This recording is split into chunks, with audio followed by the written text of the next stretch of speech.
আমার আজকের ভিডিওতেও 3টা টিপস থাকবে।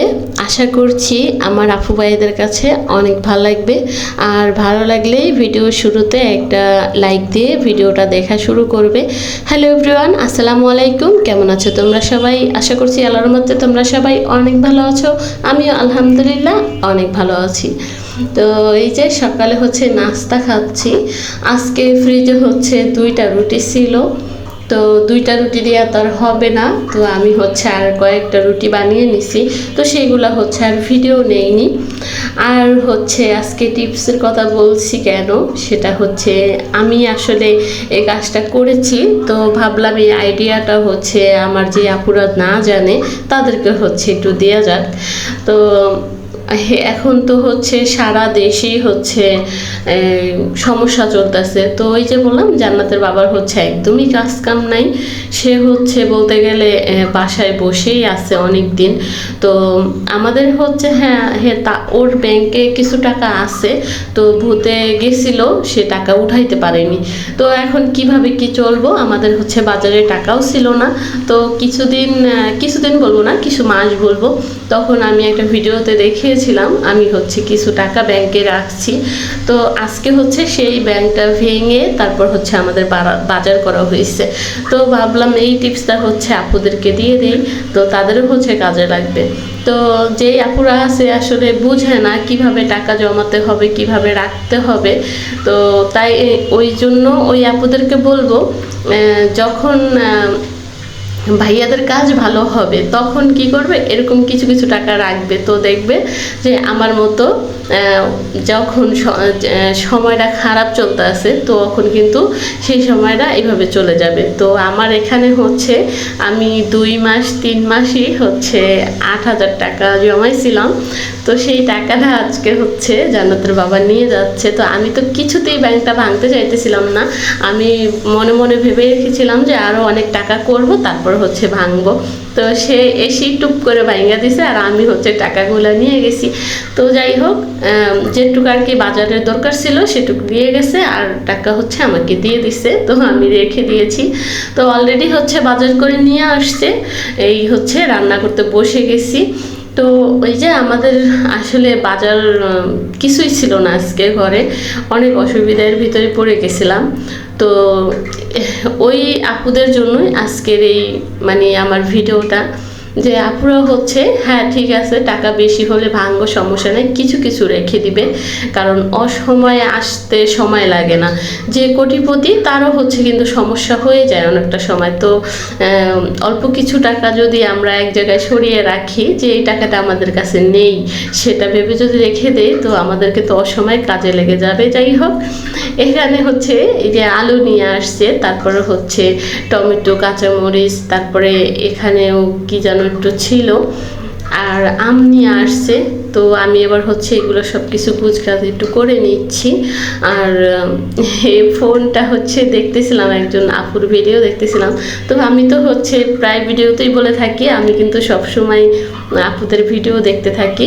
ওই যে আমি অনেক আপুদের থেকে হচ্ছে দেখে শিখি, আমার আসলে মোবাইল সম্পর্কে এত আইডিয়া নাই। আমি হচ্ছে এখনও দেখে শিখি এবং চেষ্টা করি নিজের থেকেও আমি যেগুলো আমার জানা আছে সেগুলো হচ্ছে শেয়ার করি। তো এই যে বাজারগুলো একটু গুছগাছ করে রাখতেছি। আর হচ্ছে আম তো শেষ হয়ে গেছে, একদম শেষের দিকে। তো এখন হচ্ছে বড় আমগুলা যে আছে ওইগুলা কিনে নিয়ে আসে, তো ছোটোগুলাও নিয়ে আসে মাঝে মাঝে, যদি সামনে ভালো পায় তাহলে নিয়ে আসে। আর বড়গুলাও না এত ভালো হয় না এখন, এগুলো হচ্ছে 2-1টা হচ্ছে কি পচা হয়ে যায়, আর 2-1টা হচ্ছে ভালো হয়। তারপরে নিয়ে আসে, যেহেতু আম একদম শেষের দিকে তাই হচ্ছে নিয়ে আসে, কারণ জান্নাতের বাবা বলে আম তো আর সবসময় থাকবে না, আর কিছুদিন আছে, তো এখন খেয়ে নাও। তারপরে এই যে আর এই পলিথিনগুলো কিন্তু আমি সবসময় রেখে দিই, বড় পলিথিন ফেলে দিই না, কারণ এগুলার ভিতরে হচ্ছে ময়লা ফেলে তারপরে আমি বালতির ভিতরে আর কি সুন্দর করে বাইন্দা রাখা দিই, যেন ময়লাগুলার একটা যে গন্ধ, সেই গন্ধ যেন না আসে। কারণ যেহেতু তারপরও ময়লা বাইরে রাখি, তারপরেও তো বাইরে থেকে মানুষ হাঁটাচলা করে, গন্ধ পাবে, তো সেই জন্য হচ্ছে পলিথিন আমি কখনোই ফেলে দেই না। তারপরে এই যে এখানে হচ্ছে ইলিশ মাছ নিয়ে আসছে, আর আমাদের বাসায় হচ্ছে আসলে ইলিশ মাছটাই বেশি নিয়ে আসে, অন্য অন্য মাছ এত বেশি একটা খাওয়া হয় না। মাঝে মাঝে হচ্ছে আমার জন্য গুড়া মাছ নিয়ে আসে, আমার তো গুড়া মাছ অনেক পছন্দ।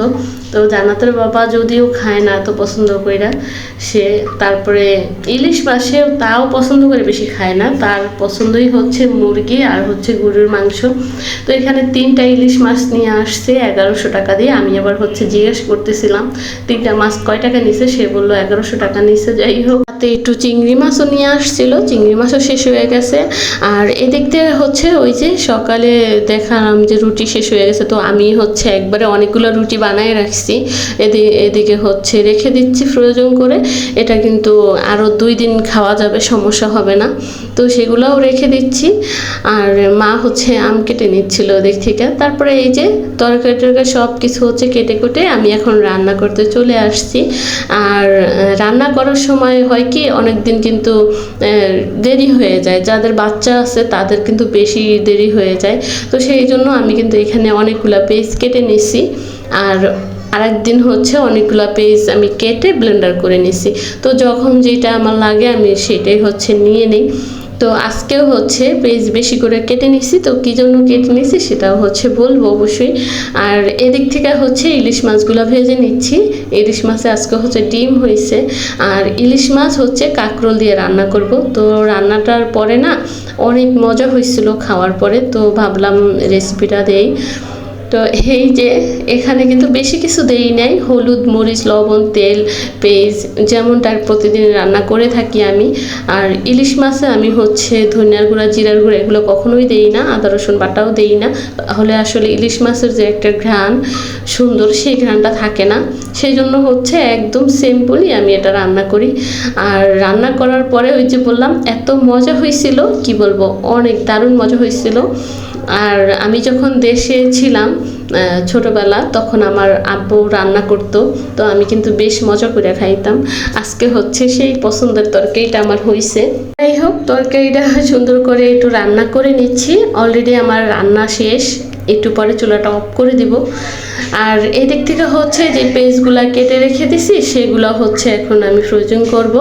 আর এখানে হচ্ছে আমি তো এমনিতে ডিপে কেটে রাখি ধইনা পাতা, আজকে হচ্ছে এগুলা যেন সালাদ খেতে পারি সেই জন্য হচ্ছে রাখবো। তো এটা মোটামুটি 1 সপ্তাহ থাকবে, কিছু হবে না। তো যারা না জানে, যে আপুরা না জানে তাদের জন্য আসলে বলে দেওয়া। আর ডিপে রাখলে না হয় কি কালো হয়ে যায়, একটু কালারটা নষ্ট হয়ে যায়, ওটা দিয়ে আর সালাদ খাওয়া যায় না। আর পেঁয়াজগুলো এভাবে কেটে একটু বেশি করে রেখে দিলাম, যে পরের দিনে আমি রান্না করব, অনেক সহজেই রান্না কিন্তু হয়ে যাবে। যাই হোক, যাদের হচ্ছে জানা নাই এই টিপসগুলো তাদের জন্য কিন্তু আর কি টিপস দিলাম। তো যাদের জানা আছে তাদের জন্য তো আসলে প্রয়োজন নেই। তারপরে হচ্ছে রান্না বান্না শেষ, তারপরে রান্না শেষ হলেই তো কাজ শেষ হয়ে যায় না, তারপরে কিন্তু অনেক কাজ ছিল। তো জান্নাতের বাবা বাসায় থাকলে আসলে আমার সেইভাবে অত ভিডিও নেওয়া হয় না। সে আসলে এই যে বলি ভিডিও এত পছন্দ করে না, আবার হচ্ছে তাড়াহুড়া লেগে যায়, যেহেতু ছোট বাবু আছে সব কিছু সামলে আসলে এত ভিডিও করা হয় না। তো যাই হোক, এখানে একদম ভিডিও শেষ পর্যায়ে চলে এসেছি। এই পর্যন্ত আবারও বলবো, এই পর্যন্ত ভিডিও দেখেছো কিন্তু লাইক করোনি, প্লিজ মনে করে একটা লাইক দিয়ে দিবে, আর অবশ্যই কমেন্ট করে জানাবে আজকের ভিডিও কেমন ছিল। তো এখানে বিদায় নিচ্ছি, আল্লাহ হাফেজ।